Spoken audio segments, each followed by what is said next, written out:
contrairement à ce qui a pu circuler sur des papiers, je ne suis pas sociologue, mais je suis bien agriculteur. Vos collègues n'ont pas perdu la raison en élisant à la tête de la PCA un sociologue, comme c'était marqué sur certains papiers. Voilà, tiens. mais je suis bien agriculteur en Normandie. Alors, touchée elle aussi par le changement climatique, mais dans une région où il pleut 1100 mm par an, quand vous passez à 1000, l'impact est quand même pas tout à fait le même que chez vous. Je suis agriculteur en polyculture élevage, un peu atypique pour la Normandie, puisqu'on est surtout sur de l'élevage bovin aussi chez nous, plutôt laitier d'ailleurs. Et moi je suis éleveur de porc, voilà, et avec une activité de transformation à la ferme, qui a démarré depuis peu.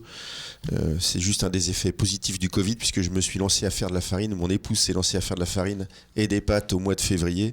Et avec ce qui s'est passé dans la grande distribution sur la distribution de pâtes et de farine, on a vu l'activité démarrer un peu plus vite que ce qu'on avait espéré. Je vais essayer de répondre assez rapidement. Je vais revenir sur un point que j'ai dit tout à l'heure, mais que je n'ai pas dit devant vos invités. Je veux vraiment insister dessus devant vos invités qui sont là. Je veux revenir sur le rôle essentiel qu'ont joué les chambres d'agriculture pendant la crise Covid, qui a accompagné les agriculteurs qui avaient perdu des marchés restauration collective pour aller rechercher des marchés dans la grande distribution ou dans la vente directe, les chambres d'agriculture, qui a accompagné les agriculteurs dans leur déclaration PAC alors que c'était devenu très compliqué avec des voies dématérialisées et puis en renforçant sur la fin de la période les moyens humains, les chambres d'agriculture. On a plutôt vu dans cette période-là des gens qui le faisaient, j'allais dire plutôt à des fins lucratives, habituellement se désengager du sujet. Qui a accompagné les agriculteurs quand la directe a été totalement submergée par les appels sur le chômage ou face à tous les dispositifs qu'ont mis en place nos départements, nos collectivités, nos régions, les chambres d'agriculture. Qui a participé ou a œuvré pour la réouverture des marchés, les chambres d'agriculture. Je vais m'arrêter là, mais prenez conscience du rôle absolument essentiel qu'ont joué les chambres d'agriculture dans cette période. Par rapport aux questions qui ont été posées, je vais essayer de les prendre, de répondre sur la vision qu'on peut avoir au niveau national, peut-être pas sur tous les points, mais en essayant quand même d'en balayer un maximum.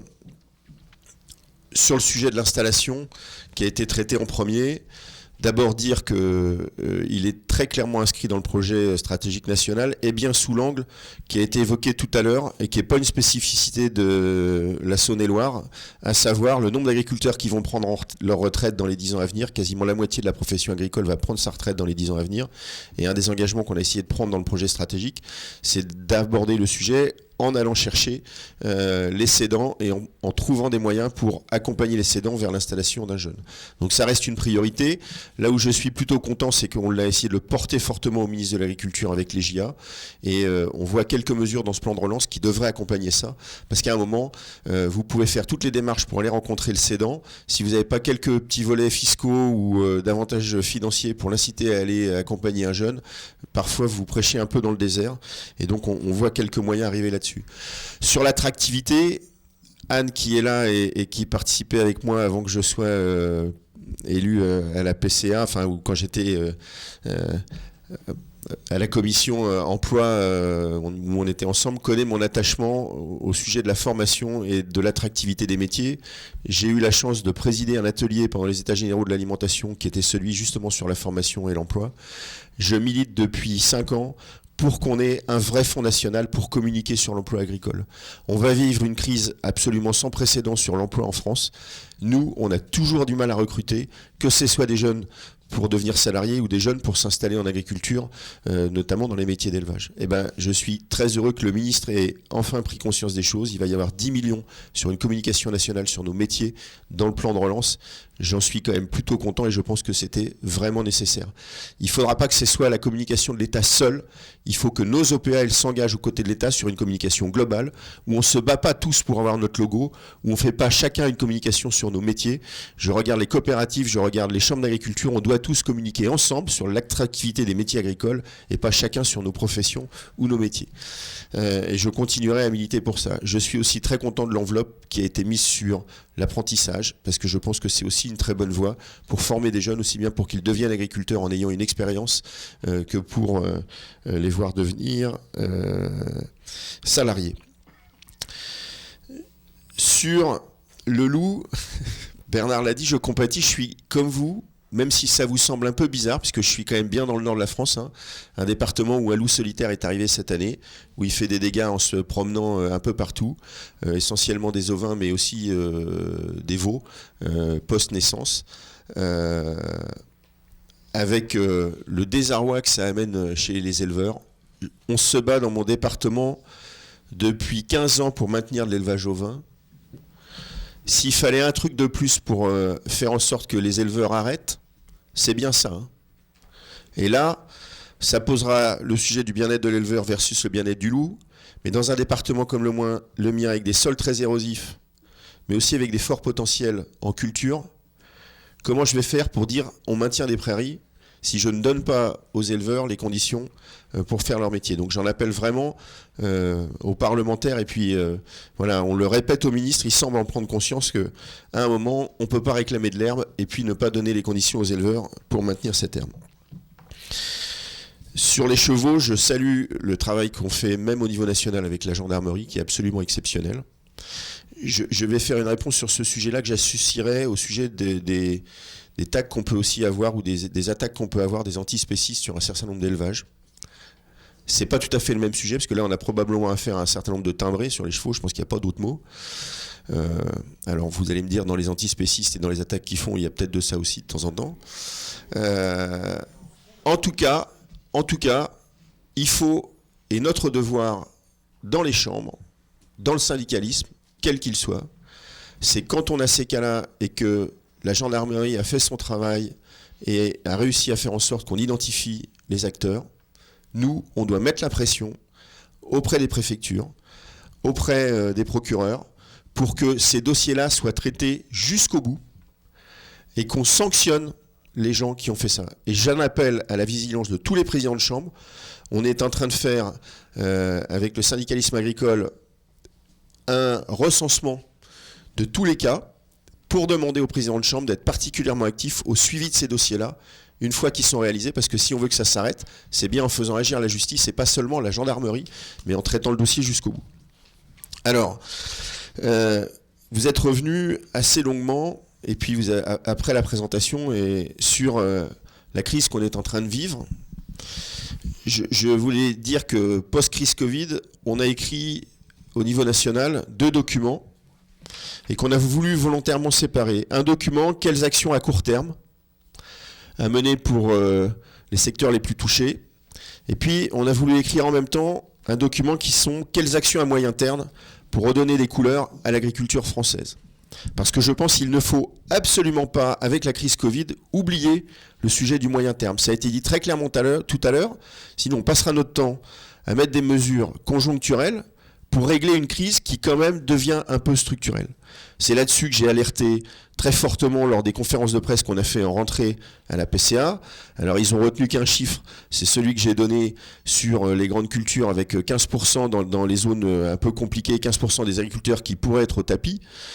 Je n'ai pas voulu rentrer dans le terme zone intermédiaire. J'ai bien parlé de zones avec des faibles potentiels et touchées par le réchauffement climatique, dont vous faites partie, et ça concernera autant l'élevage que les cultures. Je ne veux pas rentrer dans le débat d'un zonage ou d'opposition d'un sujet ou de l'autre.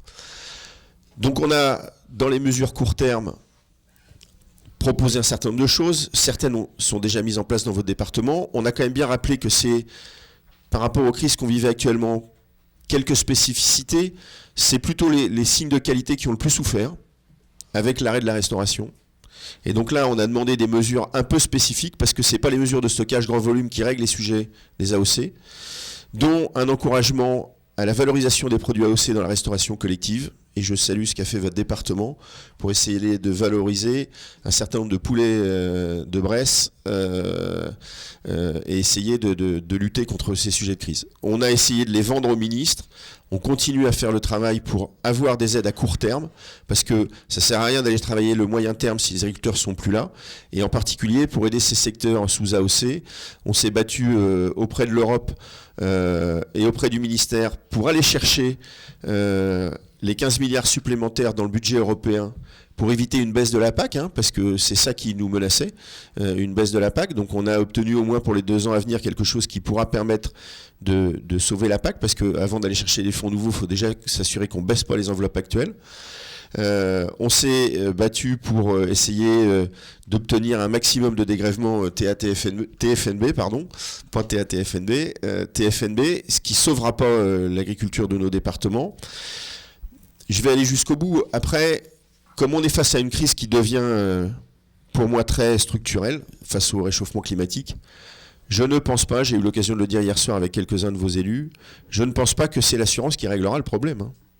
L'assurance, elle ne peut pas régler un problème qui va empirer tous les ans. Ou alors elle vous coûtera plus cher tous les ans. Et au final, vous n'aurez plus les moyens de la payer. Et puis, l'histoire de la moyenne olympique fait qu'en plus, de toute façon, vous serez de moins en moins éligible à un certain nombre de sommes. Ça ne veut pas dire que je ne crois pas au système assurantiel et qu'il ne faut pas un système assurantiel. Mais il faut un système assurantiel pour écrêter les pics, pas pour régler le problème de fond.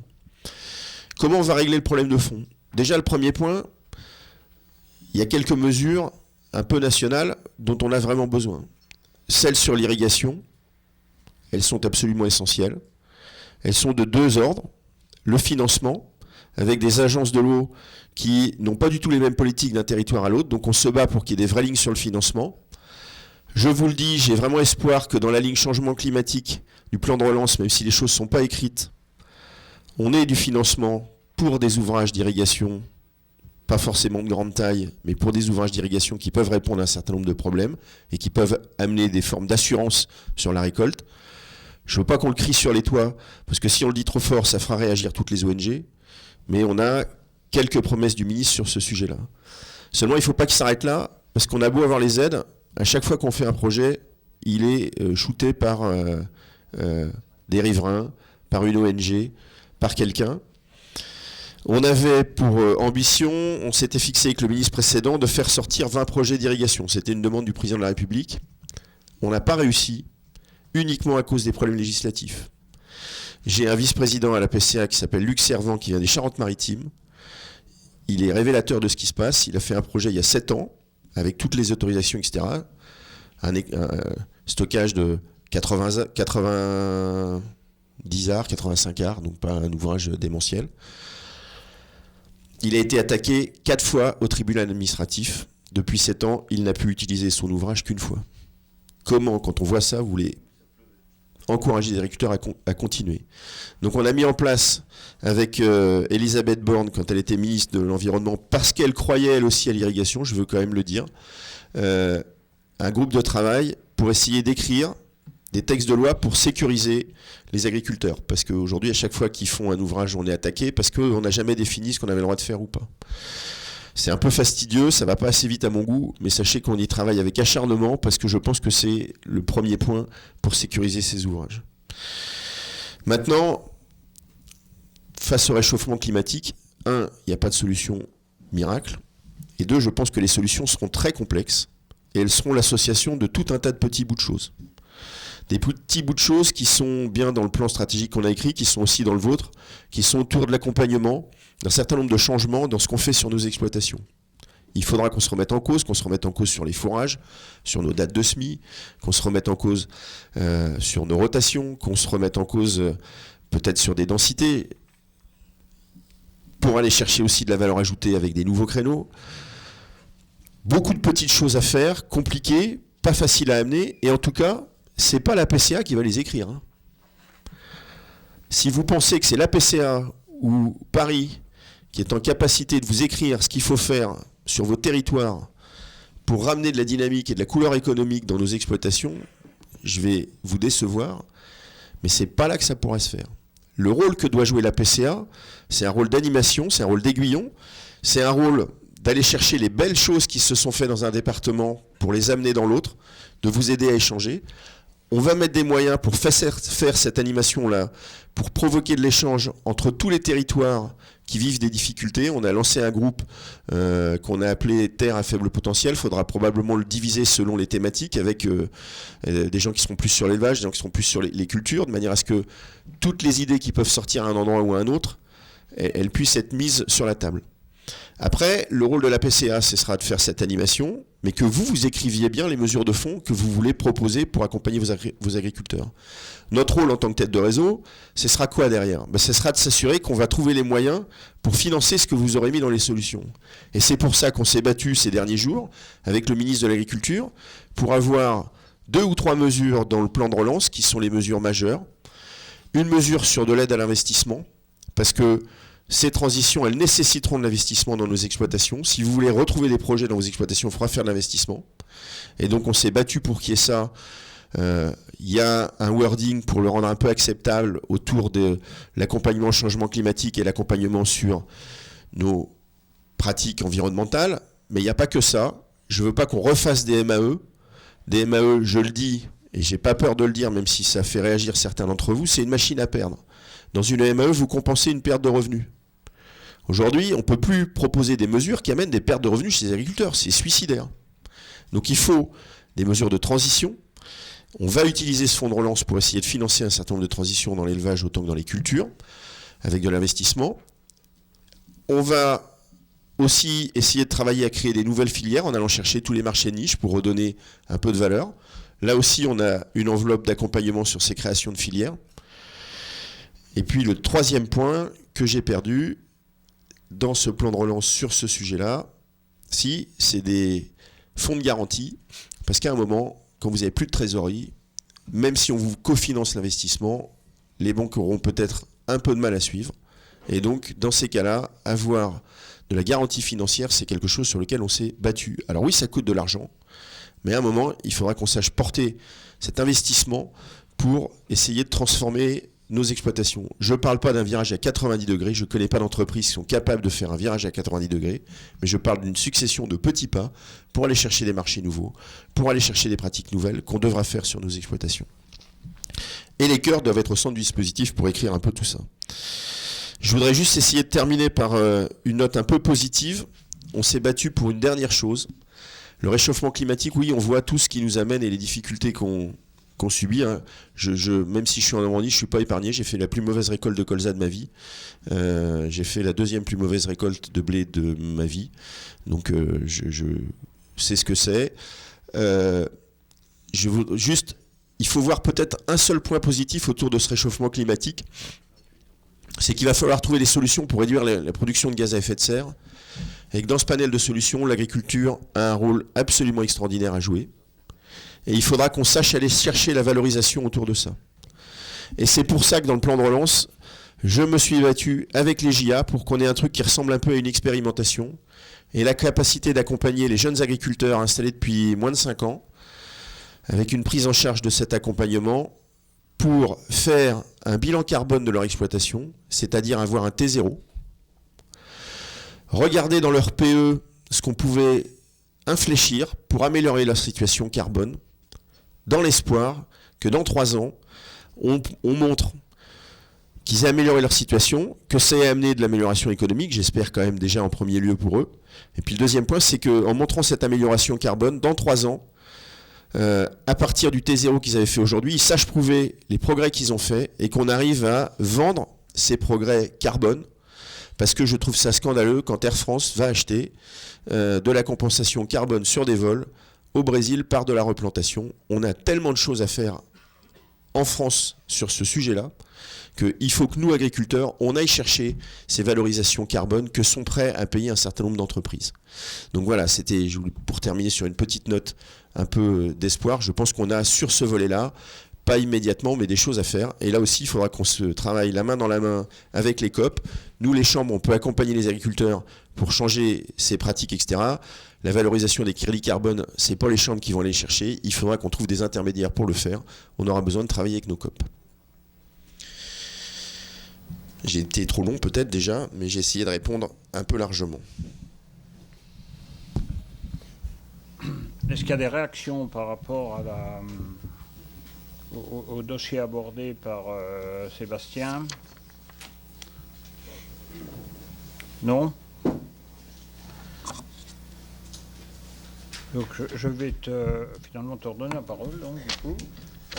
Bon, il y a un travail qui s'est fait, comme chez nous on a fait un projet de mandature, il y a un travail qui s'est fait au niveau national sur les contrats d'objectifs, c'est-à-dire, faut pas se cacher non plus, c'est-à-dire qu'il y a dans les organisations, mais dans 100% des organisations, il y a la question du travail en permanence sur l'adaptation des structures aux besoins, aux évolutions, aussi au là.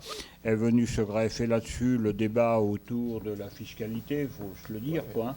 Donc voilà, donc c'est un sujet qui est à l'ordre du jour et qui a été. Donc voilà, il y a eu un travail intéressant de fait au niveau national. Tout ça nous ramène à nos sujets du quotidien, mais comment on se projette, comment on projette nos structures dans des réflexions d'avenir, quels sont les objectifs par rapport à des attentes sociétales, par rapport à un certain nombre de sujets. Donc voilà, donc il y a eu un travail intéressant de fait. Je trouve moi personnellement qu'il n'est pas très éloigné de notre projet de mandature dans l'esprit, même si par nature un projet de mandature est moins détaillé qu'une approche nationale. Mais voilà, donc c'est intéressant qu'on aborde ce sujet et qu'on puisse échanger là-dessus. Merci Bernard. D'abord dire et rappeler, parce qu'il y a quand même un petit lien, on est quand même passé près de la correctionnelle l'année dernière, avec ce qui nous a été annoncé au départ sur des prélèvements de TATFNB qui pouvaient largement dépasser les 10 voire 15%. Je ne vous fais pas de dessin, hein, si vous perdez 15% de TFNB, ça doit faire chez vous 600 000 euros. Vous rentrez pendant 3 ans sur la gestion d'un plan de restructuration dans l'entreprise. Vous ne ferez pas de sujet nouveau et je ne vois pas comment, comme ça, on ira mettre des moyens nouveaux pour accompagner les agriculteurs dans la crise qu'ils vivent aujourd'hui. Donc voilà.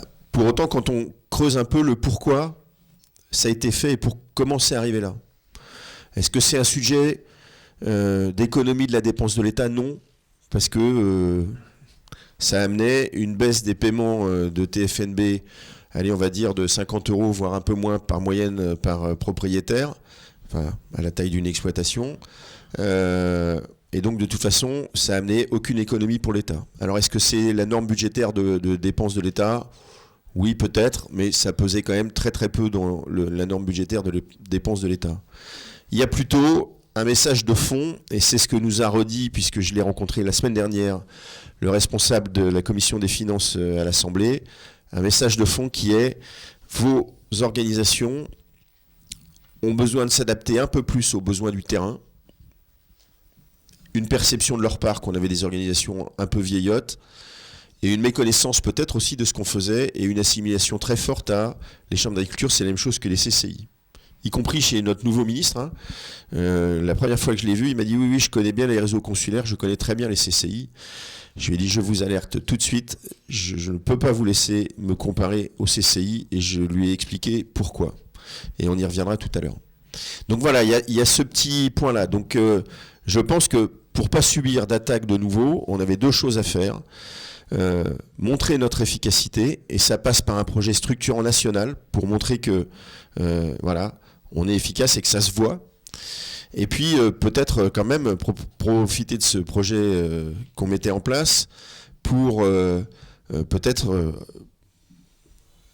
afficher certaines nouvelles ambitions, certaines nouvelles orientations qu'on portait globalement. Et en tout cas, j'ai eu à cœur, puisque j'ai porté le projet même avant d'être élu à la tête de la PCA, j'avais à cœur que ce ne soit pas le projet de la PCA, mais que ce soit bien le projet du réseau. Alors il a été fait un peu à marche forcée, ce qui a contraint les discussions, mais il a été fait en essayant d'interroger vos régions, vos départements, par rapport au projet de mandature qui était en train d'être bâti sur un certain nombre de thèmes, sur lesquels... Voilà, sur quel thème vous êtes prêt à vous engager, sur quel thème vous pensez qu'il est judicieux que les chambres d'agriculture aillent, etc. Et en compilant tout ça, on a sorti 3 axes, alors qui sont remarquablement proches de vos axes. Le premier, c'est... Alors, j'ai pas sous les yeux votre projet stratégique, mais on l'a regardé ensemble hier soir, mais vous allez pouvoir m'aider. Le premier, c'est accompagner l'agriculture dans les transitions économiques, sociétales et climatiques. Vous avez quelque chose d'affiché très clairement sur l'accompagnement. Vous n'avez pas utilisé les 3 mots, vous avez dû utiliser durable, qui veut dire la même chose pour moi. Et donc, on est très proche sur ce premier thème-là. Le deuxième thème, c'est créer plus de valeur dans les territoires. Alors vous n'avez pas tout à fait le même wording, mais vous avez beaucoup de choses sur la création de valeur et la dynamique des territoires. Et puis le troisième axe, c'est faire dialoguer agriculture et société. Et là aussi, je sais que c'est un sujet de préoccupation chez vous, et j'ai vu, et puis je pense que le petit exemple qu'on verra tout à l'heure après, est bien au cœur de ces éléments de faire du dialogue pour éviter d'être attaqué en permanence et éviter de subir. Derrière ces axes-là, on a écrit un certain nombre de domaines d'activité stratégiques. Je ne vais pas tous vous les balayer, mais je voudrais revenir sur un point. Ces domaines d'activité stratégiques, ils ne sont pas facultatifs pour les chambres. Si on veut être cohérent au niveau national et savoir montrer comment on impacte sur le territoire, il faut que ces domaines ils soient déclinés dans toutes les chambres. Et donc derrière chacun de ces domaines, pour prouver notre efficacité, je pense qu'il ne faut pas qu'on ait peur de donner des chiffres. On a toujours la trouille en disant si on donne un chiffre, on va nous reprocher de ne pas l'avoir fait. Quand on n'en donne pas, on nous reproche de rien faire. Donc il faut qu'on donne des chiffres sur ce qu'on va faire. Et donc derrière chacune des actions, des domaines d'activité stratégique qu'on a identifiés, des 16, on est en train de travailler à 16 actions phares où chaque chambre saura quelle part elle a à jouer pour atteindre l'objectif. Ce n'est pas un objectif qui est fixé au niveau national. On a mis un chiffre au niveau national et puis on l'a fait tourner. Et chacun a dit ce qu'il allait faire et est-ce que c'était raisonnable, pas raisonnable pour lui, sinon ce qu'il pouvait faire. Et du coup, on a revu les chiffres. Certains à la hausse, d'autres à la baisse, mais au moins on a un chiffre qui est réaliste. Et puis pour aller jusqu'au bout, on a mis une petite carotte financière et vos présidents l'ont accepté avec beaucoup de responsabilité, en acceptant d'aller demain retourner au FNSP, au fonds de péréquation, 1,5% de votre TATFNB, qui reviendra dans les départements à partir du moment où vous atteignez les objectifs. C'est une belle carotte pour que les départements qui bougent les moins se sentent un peu solidaires des autres. Et si ces enveloppes ne sont pas utilisées parce que des départements n'ont pas bougé, elles reviendront à d'autres qui porteront des actions un peu phares. Et juste pour vous donner quelques exemples, installation, qui est le premier domaine d'activité stratégique, je l'ai dit tout à l'heure, l'objectif qu'on se donne, c'est rencontrer, on est en train d'écrire comment on va rencontrer les 160 000 cédants dans les 5 ans à venir pour travailler avec eux un projet de transmission. On a un domaine d'activité stratégique sur le développement d'un conseil stratégique multiperformance. Je pense que les audits que vous faites, ils vont clairement dans ce sens-là, avec une offre à chaque agriculteur.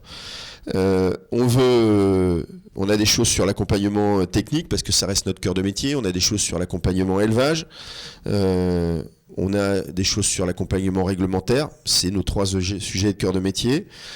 On s'est écrit aussi un certain nombre d'ambitions sur l'innovation, la recherche. J'y reviendrai un peu plus tard, parce que ça, c'est un sujet qui va nécessiter, et puis comme on est sur la ferme de la Jalonnie, je ne pourrais pas ne pas nous en parler, qui va nécessiter quand même peut-être de revoir un peu la façon dont on fait de la recherche, et notamment avec qui on fait de la recherche.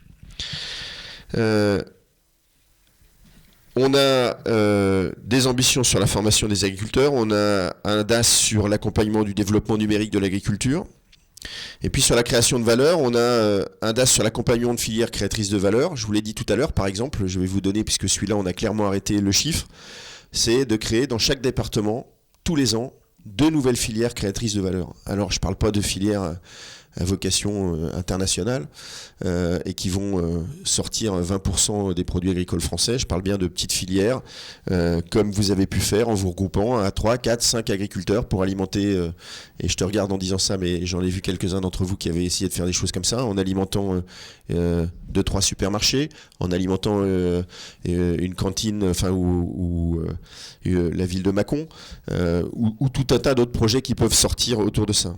On a comme une ambition sur l'agriculture biologique où on réaffirme qu'on est le premier les premiers accompagnants de l'agriculture biologique et on a pour ambition d'accompagner 40 000 agriculteurs, soit 50% de ceux qui sont dans le plan Ambition Bio d'ici 2025.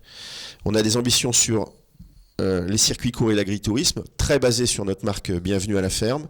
Et là, ça fait par exemple partie des objectifs où on a un peu revu ce qu'on avait imaginé à la baisse. On s'était dit on veut 18 ou 20 000 agriculteurs adhérents au réseau Bienvenue à la ferme. En retravaillant ce qu'on peut faire dans les 3 à 4 ans à venir, on se dit que ce sera plutôt 12 000.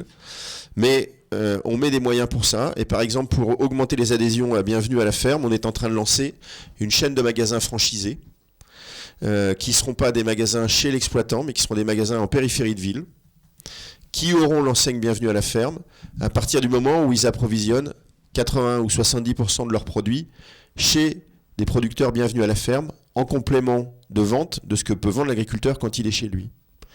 Donc on s'engage, et on s'engage pas simplement en décrétant on va avoir 12 000 agriculteurs, mais en travaillant le débouché, en travaillant ces aspects-là. Et j'encourage d'ailleurs la Saône-et-Loire, comme tous les départements, à regarder ce dossier-là et à essayer de trouver 1 ou 2 magasins qui pourraient se monter chez vous et qui peuvent aider des agriculteurs à trouver un débouché alors qu'ils n'ont pas le temps de faire de la vente directe chez eux. On a mis un truc qui peut vous surprendre, accompagner des projets d'agriculture urbaine. Alors on s'était dit on va en faire 10 dans la mandature. Et puis quand on a remonté ce qui se faisait sur le terrain, en fait il y en a 35 qui sont déjà dans les tuyaux. Donc on a un peu revu notre objectif à la hausse. Mais là aussi, il ne s'agit pas d'accompagner le projet d'agriculture urbaine où on fait sur le toit de l'immeuble, un jardin potager partagé. Ça, c'est de l'agriculture sociale. C'est du jardin ouvrier et de l'inclusion sociale. On parle bien de vrais projets d'agriculture urbaine avec une rentabilité économique et une pertinence environnementale, ce qui n'est pas si simple que ça. Et donc, on préfère être au cœur pour les accompagner plutôt que de se faire n'importe quoi. Et puis on a un vrai axe très fort et qui là va rejoindre pleinement ce que vous avez mis dans votre projet stratégique autour de la ruralité et de l'accompagnement des projets de territoire et du service aux collectivités, où on s'est fixé au travers de notre offre Terralto de rencontrer dans les 2 ans à venir l'ensemble des communautés de communes pour leur proposer notre offre de service, pour leur proposer de les accompagner sur des projets de territoire autour de l'agriculture. Souvent, ils ont l'impression de connaître l'agriculture, mais ils n'ont pas les bonnes clés pour entrer chez les agriculteurs et aller porter les projets. C'est notre vrai savoir-faire. Et donc là aussi, je suis assez content parce que dans le plan de relance, on a obtenu du financement national sur les PAT, les projets alimentaires territoriaux. Ça ne va pas nous financer, nous, pour aller faire l'accompagnement des collectivités. Ce sera aux collectivités de le payer. Mais s'il y a un budget national aux collectivités pour qu'elles fassent des PAT, elles seront un peu plus motivées pour aller en faire. Et donc, elles viendront vers nous pour faire ça. Alors une fois que j'ai dit tout ça, puis il y a un dernier axe sur la communication qui est assez fort où on veut que toutes les chambres s'engagent à former leurs élus à de la communication positive et non pas en réaction à des attaques, mais qu'elles forment aussi leurs collaborateurs à cette communication parce que nos collaborateurs sont aussi des bons vecteurs de communication, ils partagent en général, même toujours, nos ambitions, notre vision de l'agriculture, et puis d'aller former un certain nombre d'élus, des collectivités aussi, par exemple, à la réalité de l'agriculture. Une fois qu'on a dit tout ça, vous allez me dire quels sont les moyens, quelle sauce on va être mangé sur la TATFNB, c'est quoi le contrat d'objectif du coup, parce que ça c'était notre projet stratégique. Le contrat d'objectif c'est 2 volets. Un volet A qui est l'engagement des chambres d'agriculture. Ce sera quasiment la même chose que ça. Alors écrit en langage, excusez-moi monsieur le DDT, plus administratif, un peu moins communicant, mais on est en train d'avancer avec le ministère de l'Agriculture et il n'y a pas de débat. Ils n'ont fait quasiment aucune remarque, à part sur du wording, à ce qu'on avait mis là-dedans. Ils n'ont fait aucune remarque à nos objectifs. Comme quoi il ne fallait pas avoir peur de prendre la plume et d'écrire. Parce qu'une fois qu'on a écrit, on a mis quelque chose sur la table qui nous va. Et derrière, on les a peut-être un peu pris de vitesse, mais enfin, ils ont quand même pris le temps de relire ça, et puis ils nous ont dit, au fait, ça nous va aussi. Donc là, c'est plutôt un élément de satisfaction. Il n'y a pas de débat sur le rôle des chambres d'agriculture. Y compris, derrière ça, on a évacué le débat de régionalisation ou pas. Le lieu d'impact pour faire tout ça, c'est pas la région. C'est le département, c'est nos antennes territoriales, c'est la proximité des agricultures. Donc une fois qu'on a écrit ça, on a évacué le débat sur faut-il plus de régionalisation ? Non, il est accepté, il n'y a plus de débat sur faut-il augmenter le budget qui va à la chambre régionale ? Faut-il régionaliser plus de monde ? On va continuer, on va aller jusqu'au bout sur les fonctions support, mais il n'y a plus de débat sur le sujet. Le seul point, c'est, ok, on fera peut-être un prélèvement à la source, parce que on a encore en France quelques récalcitrants qui n'ont pas versé ce qu'ils devaient à la PCA ou à leur région. Voilà, parfois pour des raisons d'opposition politique pure et dure, même si tu l'as dit, certains de ses opposants ont soutenu ma candidature au moment des élections. Mais voilà, on a réussi à évacuer ce débat-là, c'est plus le sujet. On a réussi à, je pense, justifier de pourquoi il fallait nous verser la TATFNB, y compris auprès de nos parlementaires. Mais comme chat mouillé et craint l'eau froide, je reste très vigilant. On n'a pas reçu quoi que ce soit qui nous permet de dire que le débat ne ressortira pas cette année. On a même quelques bruits de couloir qui nous laissent entendre que le débat de la TFNB pourrait ressortir cette année. Mais comme Bercy apprend aussi de ses propres erreurs, ils ne vont pas nous laisser le temps de nous retourner. Donc ça ne sortira pas dans le texte de loi, dans le projet de loi de finances. C'est à peu près ce qu'on sait aujourd'hui. Par contre, on a très peur que ça sorte dans un amendement gouvernemental au dernier moment. Et donc, n'attendons pas que ça sorte pour rencontrer nos parlementaires. Allez les voir dès maintenant. Vous l'avez fait depuis 1 an. Et depuis 1 an, on n'a pas juste écrit le projet. Vous avez écrit vos projets stratégiques qui sont en cohérence avec ça. Et quand je vois ce que vous avez fait chez vous, la meilleure façon de convaincre nos parlementaires, c'est pas de leur dire on a un projet stratégique, c'est de leur dire oui, on a ce projet, mais regardez ce qu'on a fait autour de ce projet. Regardez comment on a amené des éléments de changement dans ce qu'on fait. Montrez-leur par des cas concrets tout ce que vous avez fait. Et c'est comme ça qu'on convaincra. Il faut qu'on passe l'année, parce que l'année suivante, c'est une année d'élection. On aura un peu moins de risques d'aller mettre le feu sur un sujet d'accompagnement dans le monde rural l'année précédant les élections. Donc l'année très difficile, elle est là. Et puis l'année très difficile, elle sera dans 3 ans. Et donc il faut qu'on avance sur ces actions, il faut qu'on avance sur la déclinaison de tout ça, pour que dans 3 ans, on soit à l'abri, parce que tout le monde sera conscient du rôle essentiel des chambres d'agriculture. Et si on n'est pas au rendez-vous sur ces sujets-là, si on n'est pas au rendez-vous sur l'accompagnement des transitions dans nos zones, avec les difficultés que vive l'agriculture, effectivement des gens se poseront la question sur l'utilité des chambres d'agriculture. Donc voilà, le message c'est portez votre projet et portez-le en expliquant ce que vous avez fait, ce que vous allez faire, mais ce que vous avez déjà fait. Après, les choses ne s'arrêtent pas là, puisque si on a un contrat d'objectif, j'insiste moi pour qu'il y ait un volet B dans le contrat d'objectif, qui est le volet des moyens. Et donc, on a dit très clairement au ministre précédent, au ministre actuel, on ne signera pas de contrat d'objectif s'il n'y a pas une trajectoire financière pour les chambres. Donc on se battra pour que soient inscrits dans ce contrat d'objectif des éléments de stabilité budgétaire. Est-ce qu'on pourra obtenir 5 ans ? J'en suis pas sûr. Est-ce qu'on pourra obtenir 2 ou 3 ans ? J'y crois un peu. Mais les discussions restent très difficiles pour une raison toute bête, c'est qu'elles se gèrent plutôt à Bercy et qu'on n'a pas le contact direct avec Bercy et que Bercy ne veut pas rentrer dans le débat avec nous de la stabilité budgétaire. Quel intérêt ils ont à nous accorder une stabilité budgétaire ? Ils sont aussi bien à ne rien écrire, comme ça il n'y a pas de risque. Quand même, je vais, pour illustrer ça, revenir sur le rôle des chambres et le projet de relance qui a été écrit par le ministre. Je ne vais pas vous reciter tout parce que j'en ai cité quelques-uns, je vais juste allumer mon PC. J'ai raté mon coup, pardon.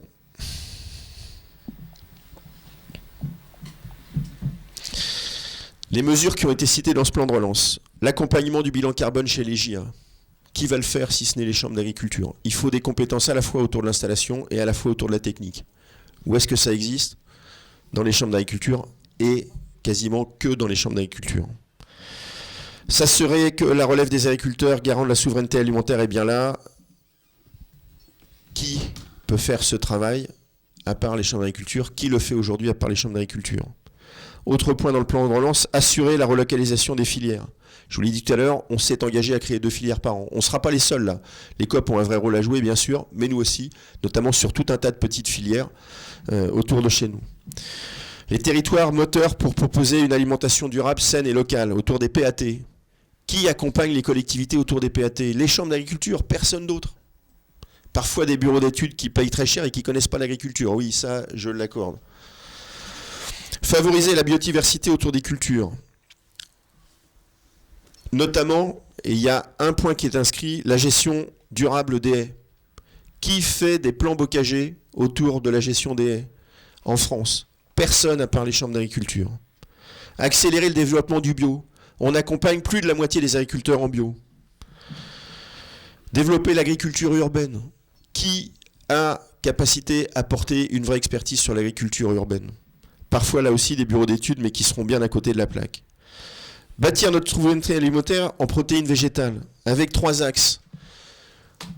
OK de l'investissement industriel pour trouver des alternatives au soja, et notamment autour de la trituration du soja français, etc.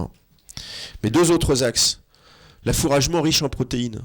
C'est pas un sujet d'investissement, l'affouragement riche en protéines. C'est pas en mettant 10 millions sur la table pour que les agriculteurs investissent que leur fourrage sera plus riche en protéines.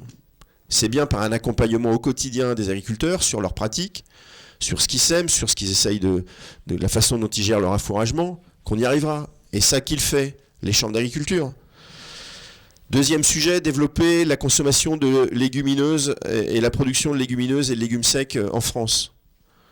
Il y a aujourd'hui 12 projets de portée à l'échelle nationale, alors par territoire, sur le développement des légumes secs. Sur les 12 projets, il y en a 11 qui sont portés par les chambres d'agriculture. Miser sur l'innovation pour réduire l'usage des produits phytosanitaires.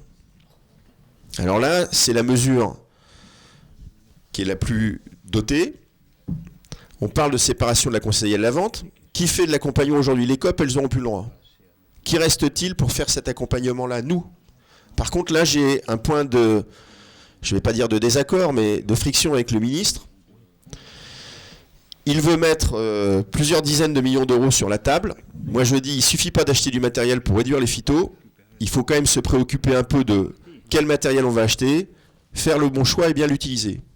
Et l'agriculteur qui va acheter une bineuse pour biner son maïs et qui va pas bien l'utiliser la première année, qui va se retrouver avec du maïs dégueulasse parce qu'il n'a pas bien réussi son binage. La deuxième année, il met la bineuse dans le hangar et il ne l'utilise plus.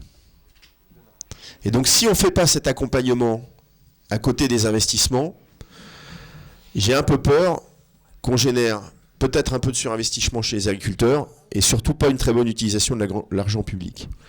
Et donc voilà, je pense qu'au travers de tout ça, on a quand même les moyens de prouver que le plan de relance, si les chambres d'agriculture ne sont pas là, j'ai pas peur de le dire, il ne se fera pas. Hein.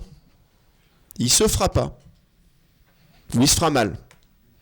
Et donc je ne comprendrai pas qu'on mette 1 milliard, plus d'1 milliard sur la table, et qu'on vienne renier 5 millions au risque de mal utiliser ce milliard sur le budget des chambres d'agriculture. Je ne le comprendrai pas. On n'est pas à l'abri. On est attaqué sur la TFNB, mais on est aussi attaqué sur le CASDAR. On nous annonce 10 millions d'euros de baisse du CASDAR. On nous annonce des baisses sur Ecophyto. Alors, j'ai dit tout à l'heure, sur Ecophyto, on nous dit vous n'avez pas réussi à emmener assez d'agriculteurs dans Ecophyto. Puis en même temps, on nous dit on va passer de 3000 à 2000 fermes. Où est la cohérence? Quels moyens publics y a-t-il aujourd'hui pour accompagner les agriculteurs sur la baisse de leurs phyto? Il y avait Ecophyto sur du collectif, ça a marché pour les précurseurs. Si on veut aller accompagner des moins précurseurs, des gens un peu plus réfractaires, ce sera par du tête-à-tête et ce sera en portant des projets qui ne traitent pas que du sujet des phytos. Ce sera en leur amenant des projets qui vont leur amener de la valeur ajoutée. Et ça, il faut le faire en tête-à-tête. Et il n'y a pas de financement là-dessus. Je me bats auprès du ministre pour dire, les agriculteurs, après les crises qu'ils ont vécues, si vous croyez qu'ils vont aller mettre 1000 ou 2000 euros pour se faire accompagner sur leur changement de pratique, non, ils vont serrer les boulons. Et dans 2 ans, vous allez nous dire, on n'a pas réussi à baisser les phytos. Donc mettez un peu de moyens publics pour accompagner cette baisse. Et ne la centrez pas sur la baisse des phytos, mais bien sur un truc qui soit un peu plus attractif pour l'agriculteur et qui traite autant son problème de revenus que son problème environnemental. Alors, la partie n'est pas gagnée. On avance pas à pas. Sur les budgets, je pense que le ministre nous défend. je le redis, mobilisez vos parlementaires, mobilisez-les sur la TFNB, mobilisez-les sur le CASDAR aussi, mobilisez-les sur Ecofito, et soyez actifs et montrez ce que vous avez fait. À côté de ça, je vais quand même le dire, je remercie vraiment Bernard de l'invitation, parce que je suis venu, j'ai découvert, quand on est élu à Paris, il y a deux risques. Soit on devient un peu hors sol, parce qu'on passe notre temps dans les ministères, et on finit par croire que les idées du ministre sont les bonnes, soit on a son prisme local, parce que je reste quand même agriculteur, et je vois les choses avec ce qui se passe sur mon exploitation. Or, mon exploitation, et notamment sur les problèmes de changement climatique, n'est pas tout à fait révélatrice de ce qui se passe partout en France. Et donc c'est important pour moi d'avoir ces échanges. Je remercie les élus qui ont participé aux échanges hier, et même encore dans la voiture ce matin, sur ces sujets-là. C'est important, et puis j'ai découvert une chambre qui avait pris tous ces sujets-là à bras-le-corps, y compris encore sur ce que vous avez dit tout à l'heure, ce que vous voulez faire sur HVE, dont on n'a même pas parlé hier soir, que ce soit sur la communication, sur l'accompagnement des agriculteurs. Donc il faut qu'on garde cette note d'optimisme, et puis il faut que nous on y croit, parce que si c'est pas nous qui faisons ce travail pour accompagner les agriculteurs pour sortir de l'ornière dans laquelle on est, c'est pas grand monde d'autres. Et si nous on n'y croit pas, comment vous voulez que les agriculteurs ils puissent changer des choses chez eux si nous on n'a pas ce message pour y croire un peu et leur porter ces mots sur le changement. Voilà, dernier point quand même dans ce contrat d'objectif que j'espère signer au mois de décembre. S'il n'est pas signé au mois de décembre, il faudra se poser la question de pourquoi 18 mois, 2 ans après l'annonce du Premier ministre, nous demandant de le faire alors qu'on a fait le travail d'écriture, on n'y arrive pas. Il faudra à un moment refermer le livre, j'ai pas peur de le dire. On ne va pas passer notre temps à vouloir signer quelque chose si le ministère ne veut pas. Par contre, on continuera à avancer sur notre projet stratégique, parce que ça, j'y crois résolument. On a un certain nombre d'autres éléments de modernisation qu'on porte et qu'on demande. On ne les aura pas tous. On en a sur le statut du personnel. Il ne faut pas avoir peur de ça. On a besoin de moderniser le statut du personnel, pas pour devenir des esclavagistes, parce qu'on est plutôt des gestionnaires qui gèrent nos exploitations en bon père de famille et souvent dans une relation assez familiale avec nos salariés quand on les a. On sait faire la même chose dans nos chambres d'agriculture, mais il faut moderniser le statut. Aujourd'hui, on n'a pas le droit de verser d'intéressement dans le statut des chambres d'agriculture. C'est pas normal. Et aujourd'hui, ça me semble nécessaire. Donc on a tout un tas de petits sujets de modernisation. Les autres points sur lesquels on est très regardé, c'est notre capacité, en tant que tête de réseau, à remonter les infos de ce qui se passe dans les chambres. Pas forcément pour que tout le monde fasse la même chose, mais pour qu'on ait des éléments d'évaluation de ce qu'on fait sur le projet stratégique, de ce qu'on fait d'un point de vue financier. Alors je le dis, c'est un petit sujet qu'on a abordé avec votre directeur hier soir. Par exemple, si on pousse à avoir tous le même logiciel, c'est bien, et derrière la même comptabilité analytique ou des éléments invariants de comptabilité analytique, c'est bien pour pouvoir remonter ces informations-là et prouver notre efficience. Et si chacun reste caché, si chacun ne veut pas donner ses chiffres, le ministère nous aligne en disant vous êtes des incapables, vous sortez d'un contrôle de la Cour des comptes, je sors de 4 contrôles de la Cour des comptes, un dans ma chambre régionale, un à la PCA, un à Unilassal, qui est l'ancienne école des chambres d'agriculture, et le 4e chez Terrinovia, dont j'arrête la présidence dans quelques jours. Les 4 quasiment en même temps. Je sors d'une mission parlementaire pour évaluer les chambres d'agriculture. Donc vous voyez, on est quand même bien dans le collimateur, tout ça en moins de 6 mois. Je sors d'une mission du CGAER pour évaluer l'utilité des chambres d'agriculture. Les 3, et je peux vous dire que quand la Cour des comptes, elle fait des commentaires positifs, c'est rare. Les 3 ont souligné la transformation du réseau qui était en route. Mais les 3 nous allument sur notre incapacité à remonter des chiffres sur ce qui se passe sur le terrain. Si on le fait, c'est pas pour vous emmerder, c'est pour défendre votre action. Donc on a besoin que vous puissiez participer à ça, et on a besoin de s'aligner. Alors on a fait le travail sur l'aspect RH, puisque maintenant on a tous le même logiciel, et on sait déjà montrer des choses, donc ils ont noté ça. Voilà. Et puis le dernier point, et qui va aller corroborer ce que j'ai dit tout à l'heure, moi j'ai aussi à emmener une transformation de la tête de réseau et de la PCA. On a fait le projet stratégique, c'était un point. Je l'ai dit tout à l'heure, les solutions elles ne viendront pas de la PCA. Donc il faut arrêter de se servir de la PCA comme un expert technique. La PCA elle est peut-être là pour relayer vos messages au niveau national, mais ce n'est pas elle qui va amener l'expertise sur le terrain. Et donc il faut, et c'est notre challenge avec les membres du bureau de la PCA, On doit transformer la tête de réseau qu'est la PCA pour en faire un outil au service de notre réseau, un peu plus tourné sur la satisfaction, et vraiment tourné est là pour répondre à vos besoins. C'est ce qu'on essaye de faire sur la DNSI. C'est pas simple. Il y a un vrai changement culturel à amener qui ne se fera pas en 2 jours. Mais en tout cas, je pense que sur les fonctions support et la DNSI par exemple, on a moyen tous ensemble de développer quelque chose qui soit peut-être plus performant que quand on le faisait chacun de notre côté, qui nous permette de mieux échanger ensemble et de faire en sorte que si on n'a pas la même DNSI, quand on aura le même logiciel, de toute façon on n'aura pas les mêmes bases de données, on sera incapable de remonter des infos. Enfin, juste pour la petite histoire, hein, mes parcelles, c'est une vraie réussite du réseau des chambres. On a développé notre logiciel pour accompagner les agriculteurs. Ben, on a quand même été foutu de faire 13 bases de données, une par région, qui sont différentes d'une région à l'autre, donc on est incapable de consolider des chiffres sur l'agriculture française. C'est pas normal qu'on en soit arrivé là. Donc de temps en temps, nos députés, quand ils nous disent il faut qu'on s'améliore, oui, on a encore des marges d'amélioration, il ne faut pas qu'on les nie. Voilà. Donc mon rôle, ce sera de transformer la tête de réseau pour qu'elle réponde mieux aux attentes de vos chambres d'agriculture, régionales comme départementales, même si notre interlocuteur privilégié, c'est la région, je le redis, le lieu d'impact final, c'est le département. Puis je voulais aborder un dernier sujet qui est celui des fermes et de l'expérimentation. Vous le savez, j'ai été président de l'ACTA, donc de la tête de réseau des instituts techniques, avant d'être président de la PCA. Je crois fortement au lien qu'on doit avoir avec les instituts techniques. On n'a plus les moyens, et la ferme de la Jalonie qui est dans un réseau FarmXP est un bon exemple, hein, plutôt exemplaire. On n'a pas les moyens de porter nos expérimentations à l'échelle d'une chambre et tout seul dans un réseau de chambres d'agriculture. Ça n'a pas de sens. Nos expérimentations, elles doivent être partagées très largement. Elles doivent être partagées avec les instituts techniques. On doit les inscrire dans un réseau global.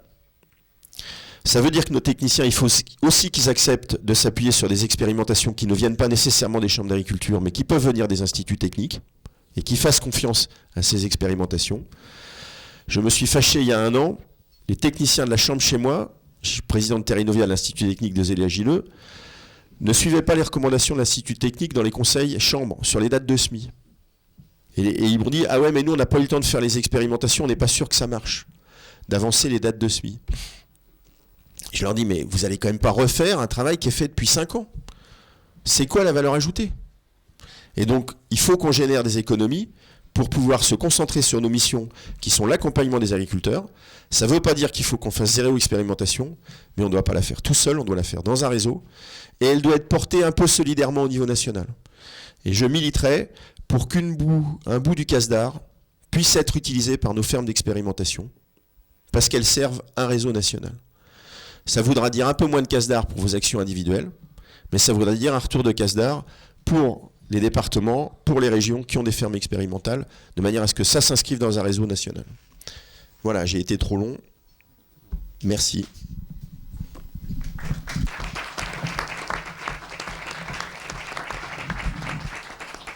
Merci Sébastien. Donc, alors pour la suite, si on reprend à la fin, il y a conclusion, mais Monsieur le Préfet et l'administration, donc son devoir de réserve lié aux élections sénatoriales. Josiane Corneloup représente le président du conseil départemental, donc interviendra. On a deux approches de convention ou d'explication sur 2 sujets spécifiques que sont l'appli et le Vitilab et nos relations avec le Crédit Agricole. Donc on va faire. On va peut-être que Sébastien, dans la conclusion, moi je dirai un mot de conclusion. Sébastien peut peut-être dire un mot, alors pas à la place du préfet, parce que. Mais voilà, redire un mot en termes de conclusion. Donc voilà, s'il y a 1 ou 2 interventions avant ce programme-là, on peut les prendre. Et après, si c'est des questions adressées aux uns ou aux autres, on peut répondre. Voilà. Bernard ? Je vais le faire sans micro. Vous avez évoqué beaucoup la TFNB. C'est un impôt, une taxe. Bon, le président de la République a dit qu'il fallait diminuer les taxes sur les entreprises. Alors, je mesure que mon propos est malvenu à la Chambre d'agriculture parce qu'une partie de ces taxes permettent aux chambres d'agriculture de vivre. Mais on voit quand même que un des leviers utilisés en cas de crise, sécheresse ou autre, c'est effectivement le remboursement de la TFNB. Et on s'aperçoit quand même que ce n'est pas négligeable dans les entreprises et que cette taxe, elle est appelée à augmenter de façon importante dans les années qui viennent avec les communautés de communes. Donc voilà, je ne sais pas quel discours peut avoir la Chambre d'agriculture vis-à-vis du ministre du Budget en lui disant qu'il faut continuer à nous donner une partie de la taxe, mais il faudrait supprimer la taxe. On répondra après. Jean-Paul.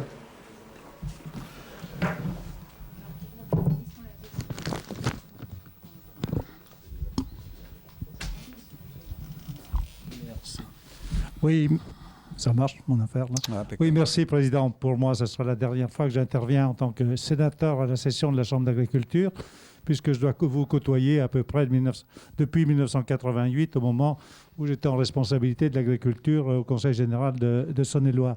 Je ne vais pas reprendre tout ce qui a été dit ce matin, simplement pour répondre au Président et M. Moreau qui vient de parler de la taxe sur le foncier non bâti. C'était un enjeu capital il y a déjà plusieurs années, puisque c'est le président Chirac qui a supprimé 20% de la part de la taxe sur le foncier non bâti, ce qui correspondait à la participation du fermier. Sur l'affaire de la loi de finances, j'ai entendu M. le Président qui dit, mais dans la loi de finances, vraisemblablement, il y aura un amendement de dernière minute pour supprimer ce qu'on doit pouvoir supprimer. J'étais président de commission pendant près de 8 ans au Sénat. Moi, je vous invite en tant que responsable national, c'est à voir les rapporteurs des financiers des commissions. Vous avez évoqué tout à l'heure Éric Woerth, ce sont ces gens-là qu'il faut voir, comme dans le budget de la commission de l'économie, le rapporteur sur le volet agricole. L'affaire de Bercy, vous savez, moi j'ai côtoyé, c'est le Premier ministre qui fait l'arbitrage de tout. Moi, j'entends des collègues qui nous disent « Ah mais c'est Bercy, c'est Bercy ». Je peux vous dire que personnellement, en tant que président de commission, la dernière négociation, elle se fait chez le Premier ministre. Et ça, ne vous laissez pas abuser par cette affaire de Bercy. Moi, je suis convaincu, comme vous, que les chambres d'agriculture sont des structures incontournables vis-à-vis de notre agriculture qui se modernise à grande vitesse. Et tout à l'heure, quand vous présentiez les tableaux, je crois que les tableaux qui sont les plus parlants, c'est quand on donne les résultats des exploitations agricoles, les résultats financiers. Pour ma part, au département, c'était le centre de gestion départemental qui nous apportait ces chiffres. Au niveau national, quand j'étais président de commission, c'était les centres nationaux. Vous savez très bien que les centres de gestion qui fournissent au ministère les résultats. Donc, quand on parle de l'installation des jeunes, moi, je pense qu'aujourd'hui, les jeunes ont une bonne formation. Ce qu'ils veulent tout simplement, c'est avoir une perspective de revenus pour pouvoir s'installer. Voilà, donc c'est quand même à un moment donné où vous évoquiez tout à l'heure que 160 000 exploitants n'avaient pas de successeur aujourd'hui. Nous sommes plus que sur 400 000 exploitations. Vous imaginez quand 40% d'une activité économique n'a pas de successeur, la réflexion que vous pouvez avoir et les chambres doivent être là pour faire des propositions à l'ensemble des agriculteurs de notre département et bien sûr au niveau national. Et merci de votre présence, Monsieur le Président. J'avais eu l'occasion de vous rencontrer avec le président Larcher au moment du Salon de l'agriculture. Merci. Merci, Jean-Paul. Est-ce qu'il y a d'autres remarques, d'autres questions, d'autres propositions? Si tel n'est pas le cas, on va passer à la suite du programme.